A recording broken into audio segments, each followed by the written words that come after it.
My partner is going to be so envious that I'm talking to you. Good. He is a huge fan. Oh. So we're double teaming. Okay. Do you want to go? So I just want to know why you take all my money with all your amazing things. Why do you continue to do it, and why is my garage so filled? And all I say, go out and replicate. So I get 1 million more like you, I get to retire. So. I'm pretty sure I made some pretty good down payments. Yeah, no, it's interesting that I do interviews, and one of the ones when you talk to people who sort of don't understand geekdom, they ask you this. I think it's sort of an odd, at times insulting question where they go, so you get like these Trekkie fans and all this other stuff, and they go, so what's the weirdest, stupidest question somebody's ever asked you? And my answer is always the same. There is no bad question, because if somebody takes their time to be a fan and has spent some of their time and hard-earned money to basically put food on my family's table, I owe them a dignified answer to every single one of their questions. It may be silly to somebody else, but it's important to that fan at that point. So, and I learned some of those traits from some good people when I went to conventions when I was on the other side of the table, and one of them was Stan Lee, right?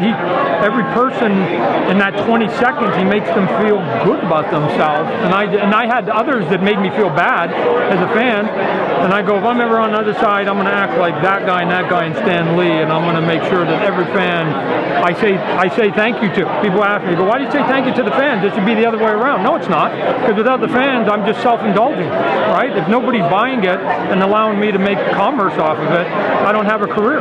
So, God bless the fans. I appreciate it. There's a specific toy that you really enjoy, like super enjoy making that maybe you wouldn't expect? So it seems like it should be a simple answer, but so I'll give you the complicated or simple question. I'll give you a complicated answer. There's no single toy that I've done that I go, that's it, there's my nirvana. What there are about 10 that each one of them I could show you one piece on them that I went, that's it, right? So there's one where I went, finally we got the hair right. So that means that once you see it once, you should be able to keep doing it. And then somebody else, we finally got the wrinkles on clothes and it looked believable to me. And I went, wow. And then there's one where there's one we did called Mandarin Swan, where they said, you can't do that much detail in something that scale. And we go, well, let's try it. And it held. And so you go, not only can we do that much detail, let's try and do more until basically the machines can't replicate it because it's too fine. So there's about 5 or 6 that I go, the anatomy on that, the facial likeness on that one, finally we got the likeness so it looked like the actor. And so I want that, those are my 8 favorites because they became the sort of the box that I was able then to give my employees and my sculptors going, so it's doable because here's the example, let's just keep going. Oh, yeah, and those are hard to find too. You'll go right to there immediately came out of the package. I'm directing you. I want you to get a good shot. So the thing that was fun about some of those is, and it's not quite as easy to do, is it used to have like stores like Babbage's and Virgin Records and KB Toys and all these guys that you could come up with crazy stuff. It didn't have to be a TV or a movie. You could make it, and then they would buy enough that you could keep doing it, right? So Clive Barker and I did Tortured Soul. Again, it was come up with the craziest stuff you can, and they would support it. And unfortunately, with the consolidation of retail, you can't quite do the same thing anymore. It's too bad, right? All that cool stuff. So right, but so here's maybe the long, winding road to it. I'm about to get ready to direct the next Spawn movie, right? I wrote it and directed it. If there's any success in it, then we all know how the city works. They'll ask me for my next 10 ideas.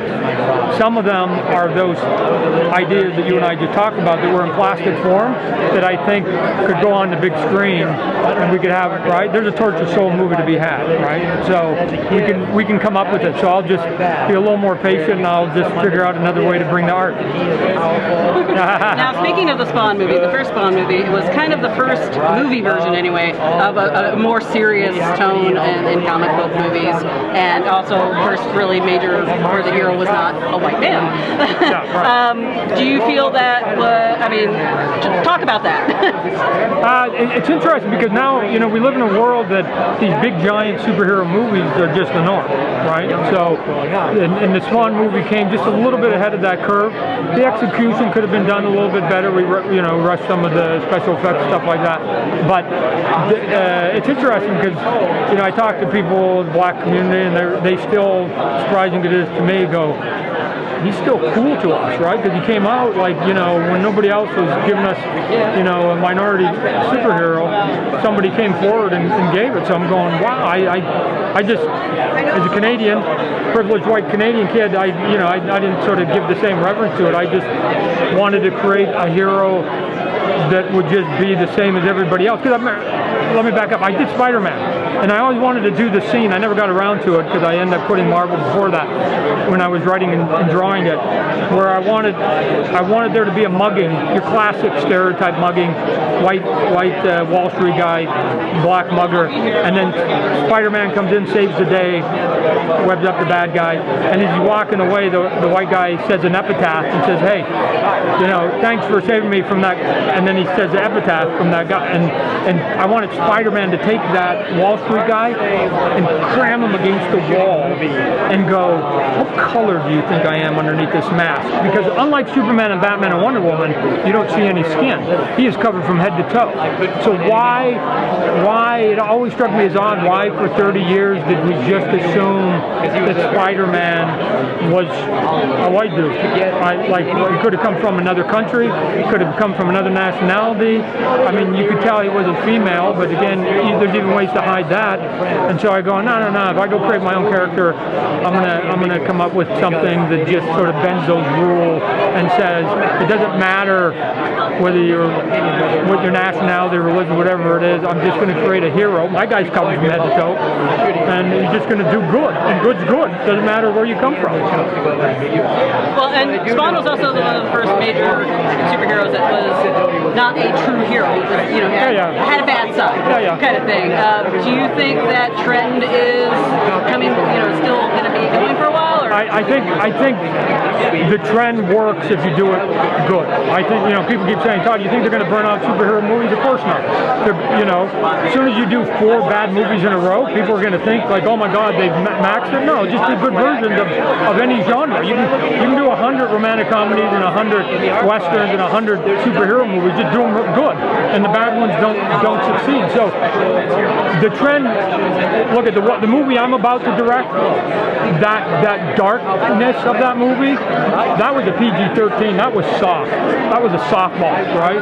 I'm going into a dark, R-rated, creepy, supernatural, scary place with the next movie. So if you thought that was dark, then you better strap yourself in, because the next one's going to make you sort of spill your popcorn a couple times, because it's going to make you jump. Okay, as a writer, what is your one piece of advice for someone wanting to get into writing comics? Writing generally. Writing generally, if you don't have a lot of experience, then there's a couple truisms in life. You know, one of them is location. It's true, and stick to what you know. So don't tell any lies. That one's not true, because we get paid in Hollywood every day to tell lies. So stick to what you know. What I mean by that is make your first couple stories be stuff that you have a lot of knowledge, because you'll be able to put a lot into it and make it complex, because you're not just trying to make it up. So if you don't have any knowledge of medical stuff and nobody is a doctor in your family, then don't make that your first story, right? If your dad's a policeman, do a cop story, right? If your mom's an accountant, do something about embezzling or something like that. So, or if you like sports, do a sports story or whatever it is. I don't care. So just go into the place that you know you can write all day long. Ultimately, so everybody knows, Spawn is just me with powers. True. It's like, you know, he doesn't want to be pushed around by heaven or hell. I'm not religious myself. And then if you read some of the early stories, he was mad at people who didn't pay alimony and people that were pedophiles. I mean, those are all just personal Todd ideas. And I go, what if I was a hero? How would I act? And that's basically been me writing Spawn. Now we're up to issue 277. Now, in your writing style, are you what George R. R. Martin calls a gardener, or do you write it by the seat of your pants? A little bit of both, but most of it's by the seat of my pants, because again, depending on what's going on around the world, I don't get to control it. Right? I'm way more concerned about the human id and how we interact with people, which is why, again, in the Spawn movie, once you take the one I'm going to direct, once you take the thing that you and I know is Spawn out, the boogeyman out of the movie, everything else in that movie is 100% real. There's no headquarters, there's no fancy cars, there's no ray guns, there's no arch villain, there's none of it. It's just its own movie, and once you get the boogeyman out, it's just a normal movie. Because why? When I was a kid, you take Frankenstein out of his movie, he was the only fantastic part, right? You take The Thing out of John Carpenter's The Thing, everything's normal. You take Reagan out of The Exorcist, there's nothing else out of the ordinary in that movie. So to me, those are the movies I grew up with. And I think we've been told to wrap up. So I know you don't need to, but for purposes